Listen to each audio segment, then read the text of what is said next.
We are a first-generation farm that was established in July 2017. Our farm is located near Roby, Missouri. This farm started out as a 10-acre pasture with a house and barn with stalls.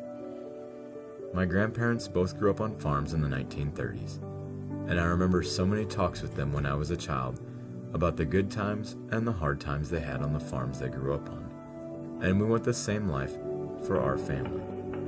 Love that lasts a lifetime, stories for generations to tell, and a place to make their own if they choose to keep this farm alive. My grandparents are a big part of our family because they were a huge part in my upbringing. You will meet them along with many others who are very important in our lives and, of course, important to our farm and its success. Our children have already started to join in. They raise their own chickens, collect the eggs, aid in cleaning the chicken coop, and even incubate some chicks in the spring to sell. Our farm is known as Freedom Farms because we are a family that is 3 generations strong of military service. I am currently a drill sergeant at Fort Leonard Wood. This is our second time being stationed at Fort Leonard Wood, but when we were here the first time, we knew that this would be the place to set roots for when I retire from the Army. As a drill sergeant, I have very little time to do chores on the farm and often have to do chores in the dark. But my wife does what she can and is a huge help around the farm.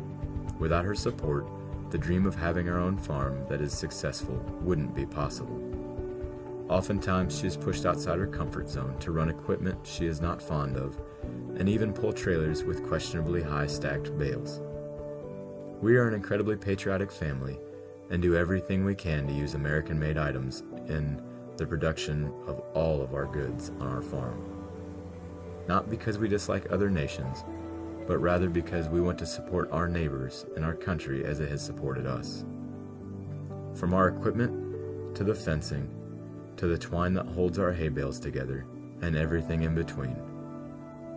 Like any other farm, we are susceptible to droughts, failures, and difficulties. However, we lean heavily on God, our neighbors, and of course each other to make this journey a success. We want you to be part of the adventure as we continue this endeavor, to celebrate the success and to overcome the failures, and to share in all the adventures ahead. Welcome to Freedom Farms, where we grow more than the American spirit.